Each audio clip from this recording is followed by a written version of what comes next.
우리가 인생에서 가장 큰 상실은 관계의 단절입니다. 특히 사랑하는 이와의 관계가 깨어질 때 우리는 영혼의 깊은 상처를 입게 됩니다.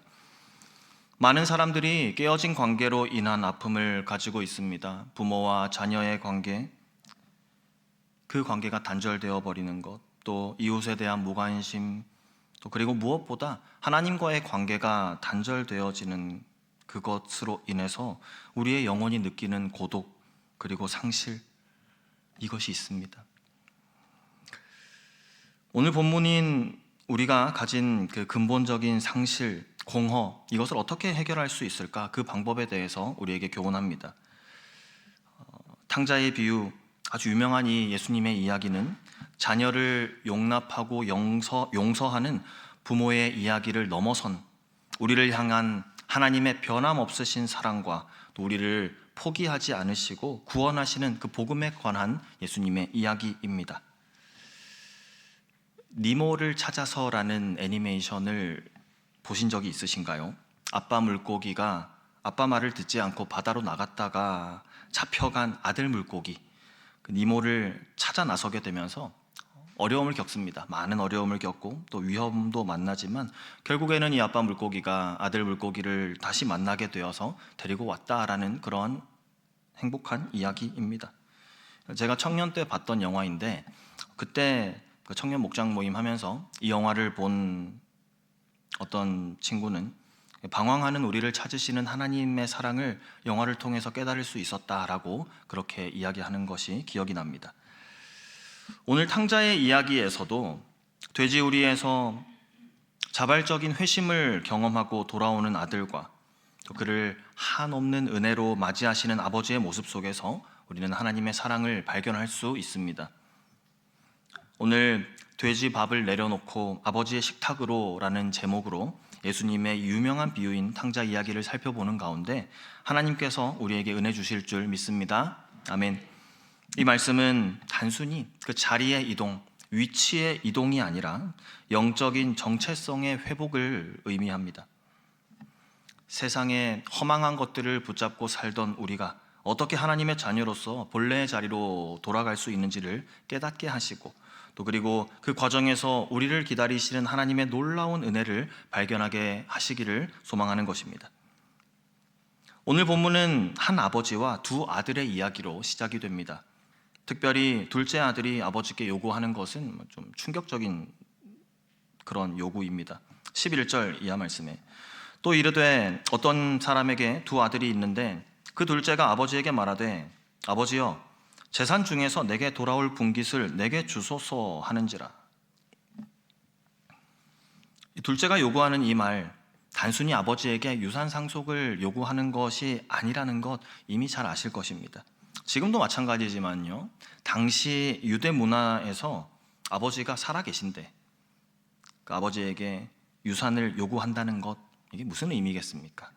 아버지가 죽기를 은연중에 바라고 있다는 그런 패륜적인 모습인 것이죠. 부자 간의 그 가족 관계, 이것은 더 이상 그 부자 간의 관계에는 의미를 두지 않겠다라는 그런 의미입니다. 아버지, 돌아가시면 주실 건데 미리 좀 주시죠. 이 말에 놀라운 것은 아버지의 반응입니다. 우리 같으면 그런 일은 없겠죠. 또 12절 말씀에 어떻게 얘기합니까? 그 둘째가 아버지에게 말하되 아버지여 내 재산 중에 나에게 돌아올 분깃을 내게 주소서 하였는데 아버지께서 어떻게 합니까? 아버지가 그 살림을 각각 나누어 주었더니 하라고 합니다. 아버지는 이 둘째 아들의 이 불경한 요구에 대해서 거절하거나 책망하지 아니하시고 오히려 그 재산을 나눠줍니다. 이 모습을 보면서 하나님께서 우리 인간의 자유의지를 허락하시면서도 그 선택의 결과까지 예견하셨던 그 하나님의 모습 떠올려 볼 수 있는 것이죠. 유산을 상속받게 된 둘째 아들 계속해서 타락해 갑니다. 처음에는 자유를 만끽하며 방탕한 삶을 살았지만 결국에 그가 어떻게 됩니까? 먼 나라에 이방인을 섬기는 종이 되고 맙니다. 더구나 유대인들이 가장 부정하게 여겼던 돼지, 그 돼지를 치는 처지로까지 전락해버리고 만 것이죠. 이게 단순히 돈을 다 써서 경제적으로 몰락했다 정도가 아니라 영적인 정체성까지도 완전히 상실해버린 그러한 둘째 아들의 모습입니다. 예수님께서 특별히 이 비유에서 돼지라는 동물을 언급하신 것 이유가 있습니다. 돼지는 당시 구약에서요 가장 부정한 동물로 그렇게 규정하고 있었습니다. 둘째 아들이 돼지치는 처지가 되었다라고 하는 것은 그가 거룩한 하나님의 자녀에서 이제는 부정한 것들의 노예가 되었다라는 것을 의미하는 것입니다. 더 비참한 상황은 무엇이냐면 이 둘째 아들이 이제는 그 돼지가 먹는 쥐염 열매로 배를 채우려고 했는데 아무도 그에게 그 쥐염 열매를 허락해 주는 사람이 없더라라는 것이죠. 돼지도 줄이지 않는 이러한 상황 가운데 둘째 아들은 줄이고 있습니다. 13절 이하 말씀에 그 후 며칠이 안 되어 둘째 아들이 재물을 다 모아가지고 먼 나라에 가 거기서 허랑방탕하여 그 재산을 낭비하더니 다 없앤 후 그 나라에 크게 흉년이 들어 그가 비로소 궁핍한지라 가서 그 나라 백성 중 한 사람에게 붙여 사니 그가 그를 들로 보내어 돼지를 치게 하였는데 그가 돼지 먹는 쥐염 열매로 배를 채우고자 하되 주는 자가 없는지라. 이처럼 죄는 절대로 우리를 배부르게 하지 않습니다. 죄는 절대로 우리를 만족하게 하지 않습니다. 결과적으로 헤어나올 수 없는 영양실조의 상태에 이르게 하는 그것이 바로 죄입니다. 이 비유의 말씀 속에서 오늘 우리의 모습이 어쩜 이렇게도 정확하게 들어가 있는지요. 때로는 우리도 하나님께서 주시는 그 선물은 우리가 바라지만 하나님께서 우리의 삶에 개입하시는 것은 거부하는 모습이 우리에게도 있습니다. 그 결과는 어떻습니까? 물질, 쾌락, 성공 이러한 우상을 섬기다가 결국에는 영적인 기갈에 허덕이게 되는 것이죠. 하나님께서 우리에게 주신 선물이 있습니다. 시간, 재능, 또 관계, 물질처럼 하나님께서 주신 우리의 선물이 있는데 이러한 것들을 우리가 우상으로 삼게 될 때 우리는 그것들을 다스리는 것이 아니라 그것들의 다스림을 받게 되는 것이죠. 스마트폰에 중독되고 일에 중독되고 쾌락에 중독되어 있는 모습, 둘째 아들이 방황하다가 결과적으로 도착하게 된 오늘날의 돼지 우리가 바로 그런 것들입니다. 그런데 우리가 여기서 주목해 봐야 할 것은 17절 말씀입니다. 이에 스스로 돌이켜. 둘째 아들의 모습 속에서 진정한 회개의 모습을 우리가 보는 것이죠. 진정한 회개는 자신의 정체성을 기억하는 것에서 시작이 됩니다. 둘째 아들에게 깨달음이 있었던 것이죠. 나는 돼지치는 사람이 아니야. 나는 아버지의 아들이야. 라는 그 기억. 이것이 우리를 아버지께로 이끄는 첫 걸음이 되는 것입니다. 20절 말씀에 이에 일어나 아버지께로 돌아가니라. 아직 거리가 먼데 아버지가 그를 보고 측은히 여겨 달려가 목을 안고 입을 맞추니. 이 구절에 복음의 핵심이 담겨져 있습니다. 성경은 아버지가 달려갔다라고 그렇게 기록합니다. 우리나라에서도 예전에 양반들은 비가 와도 뛰지 않았습니다. 그런 것과 비슷하게 당시 유대 문화 속에서도 그 존경받는 연장자가 다른 사람들이 보는 앞에서는 뛰어다니지 않았습니다. 흔히 일어나지 않는 일이고 어지간해서는 일어나지 않는 그런 일인 것이죠. 그런데 오늘 성경 말씀에 나오는 아버지는 자신의 체면, 위신 이런 것들 다 내려놓고 아들이 보이자 달려갑니다. 이 장면 무엇을 얘기합니까? 우리를 구원하기 위하여 자신을 낮추신 하나님께서 친히 사람의 몸을 입으시고 이 땅에 오신 성육신, 그것을 예표하는 장면인 것이죠. 또 한 가지 주목해야 할 것은 아버지가 멀리서도 아들을 알아보았다라는 것입니다. 생각해 보십시오. 둘째 아들이 집을 나간 그 다음 날부터 아버지의 일상은 마을 어귀에 나가 저 마을에 이어진 길 끝을 하염없이 바라보는 것, 아들이 언제나 돌아올까 기다리는 것, 그것이 아버지의 일상 일과가 되었을 것입니다. 그런 얘기 들어보셨습니까? 몽골의 유목민들이 시력이 아주 좋다고 하죠. 멀리 바라보니까 그렇게 멀리 바라보고 사니까 그들의 시력이 2.0, 3.0은 그냥 넘어간다고 해요. 모르긴 몰라도 매일 먼 곳을 바라봤던 아버지의 시력은 아마 5.0이 넘었을 겁니다. 물론 실제 시력이 그 정도라는 것이 아니라 아버지의 마음이 얼마나 간절히 그 아들을 기다리고 있었는가, 우리가 그것을 느낄 수 있지 않습니까? 아버지는 매일 아들을 기다렸습니다. 저 먼 곳에서 혹여나 아들이 나타나지는 않을까, 돌아오지는 않을까. 우리가 하나님을 떠나 있을 때 하나님께서는요, 결코 우리를 포기하지 않으십니다. 5.0의 시력으로, 아니요 9.0의 시력으로 우리를 기다리고 계신 분이 우리 하나님이신 줄 믿습니다. 아멘. 21절 말씀에 이어지는 아들의 고백을 우리가 살펴보겠습니다. 아들이 이르되 아버지, 내가 하늘과 아버지께 죄를 지었사오니 지금부터는 아버지의 아들이라 일컬음을 감당하지 못하겠나이다 하나. 이 둘째 아들의 고백은 단순한 후회가 아닙니다. 깊은 자기 인식과 거기에서부터 나오는 회개의 고백인 것이죠. 더 놀라운 것은 이어지는 아버지의 반응입니다. 22절 말씀에 아버지는 종들에게 이르되 제일 좋은 옷을 내어다가 입히고 손에 가락지를 끼우고 발에 신을 신기라. 그리고 살진 송아지를 끌어다가 잡으라. 우리가 먹고 즐기자. 아버지는 아들의 고백이 끝나기도 전에 종들에게 외칩니다. 제일 좋은 옷을 가져다가 입히고 손에 가락지를 끼우고 신발을 신겨라. 여기에서 각각의 이 행동들은 아주 중요한 의미를 담고 있습니다.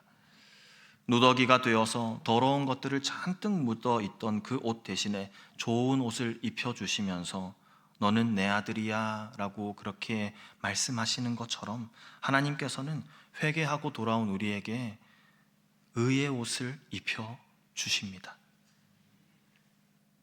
아들의 권위와 신분의 회복을 상징하는 가락지를 끼워주시고 종이 아닌 자유인의 상징인 신을 신겨주십니다.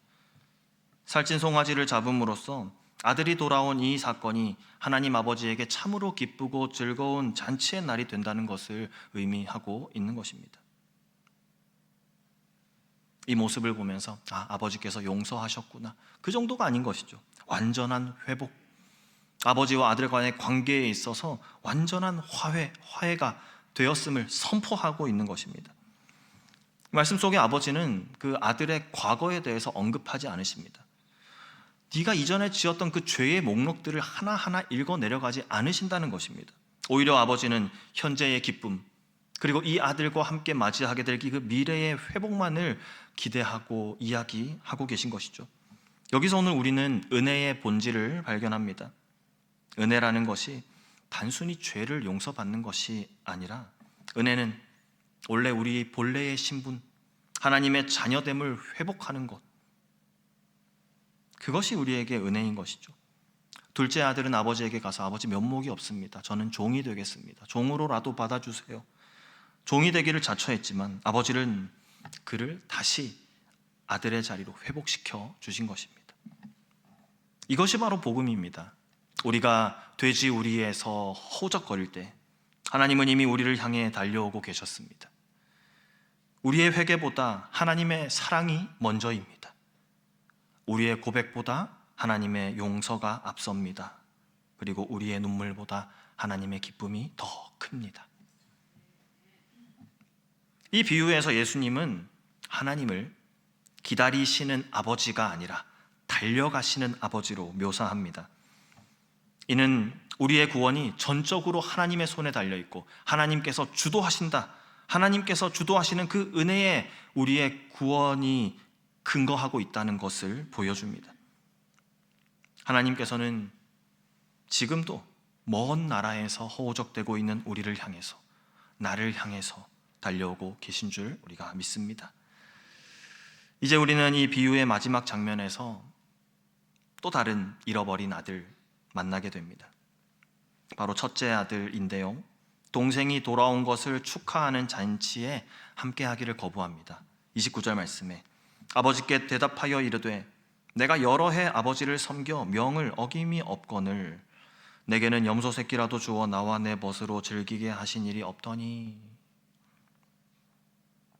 내가 여러 해 아버지를 섬겼고 아버지의 명령을 어긴 것이 없는데 내게는 염소 새끼 한 마리라도 주셔서 내 친구들과 그렇게 즐기게 하신 적이 없었습니다. 첫째 아들이 하는 말에서 그 아들이 자신과 아버지의 관계를 어떻게 규정하고 있는지 우리가 발견할 수 있습니다. 아버지를 섬기고라고 그렇게 아들이 표현을 하죠. 내가 여러 해 아버지를 섬겨 명을 어김이 없었습니다. 근데 이 섬기고라는 표현이 다른 곳에 쓰여진 것을 보니까요, 노예처럼 섬긴다라는 것을 표현할 때 썼던 단어가 이 단어더라고요. 이 아들이 아버지와의 관계에 있어서 얼마나 노예의 정체성을 가지고 살았는지 우리가 발견할 수 있는 것입니다. 얼마나 비극적인 이야기입니까? 아들은 아버지를 아버지가 아닌 주인으로 여겼습니다.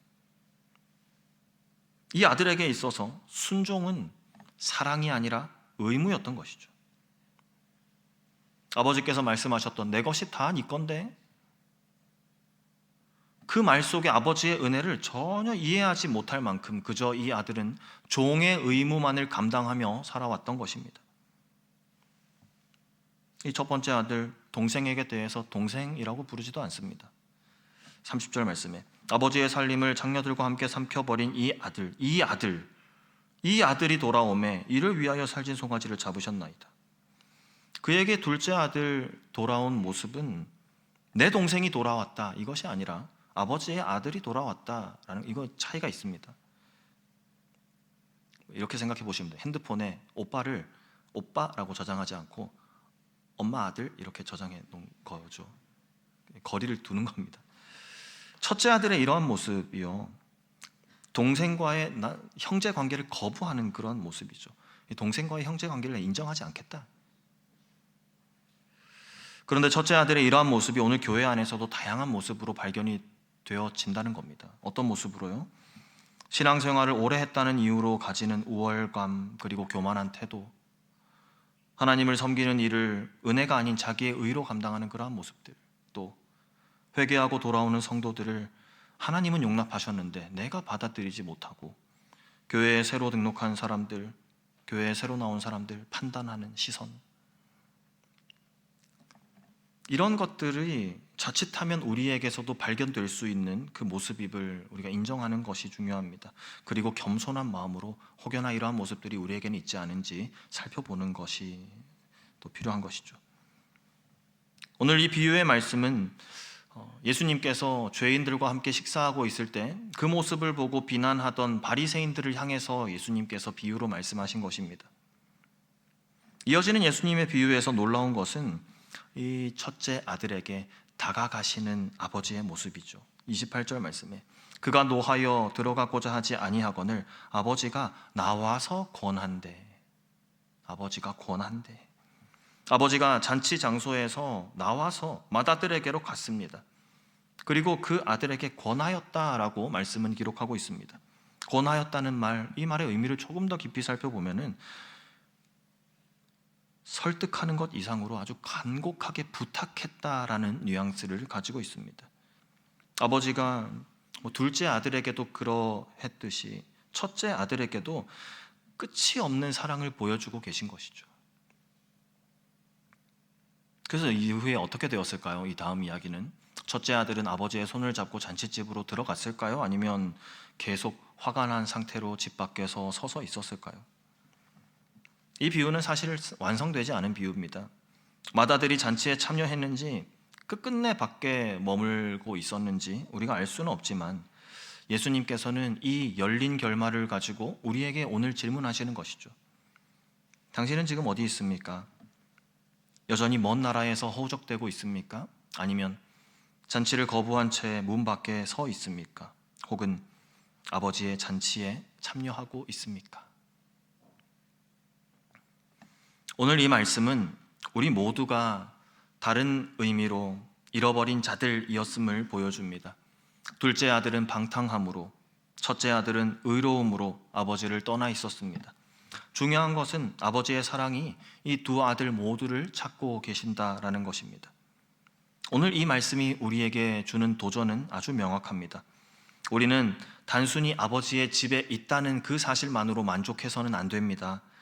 아버지의 마음을 품어야 합니다. 잃어버린 자를 찾으시는 아버지의 마음, 돌아온 자를 기뻐하시는 아버지의 마음, 그리고 문 밖에 서 있는 자를 권하시는 아버지의 마음, 우리가 이 마음을 품어야 하는 것입니다. 우리 모두 한때 아버지의 집을 떠나 있었던 둘째 아들이었습니다. 세상에 돼지죽 같은 것들로 허기진 영혼을 채우려고 했었지만 그것이 불가능했었습니다. 그런데 하나님께서는 우리를 한순간도 포기하지 않으시고 우리를 잊지 않으셨습니다. 지금도 하나님 아버지께서는 집을 떠난 자녀들을 기다리시면서 먼 곳을 바라보고 계십니다.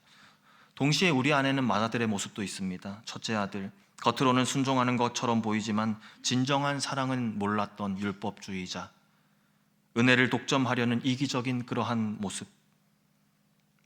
하나님은 우리가 이러한 모습까지도 내려놓기를 원하십니다. 이제는 우리 앞에 선택의 시간이 주어진 것이죠. 돼지 죽과 같은 세상의 허상을 붙잡고 살며 방황할 것인지, 아니면 아버지의 풍성한 식탁으로 나아갈 것인지, 의무감에 사로잡혀 차갑게 섬기는 종이 될 것인지, 아니면 아버지의 사랑을 누리며 기쁨으로 섬기는 자녀가 될 것인지. 바라옵고 원하옵기는 이제는 우리가 돼지 죽을 내려놓고 이제는 더 이상 집 밖에서 서성이지 말고 아버지의 식탁으로 나아갈 수 있기를 소망합니다.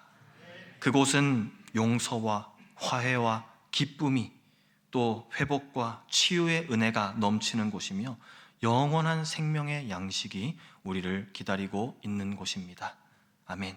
우리 함께 찬양하겠습니다.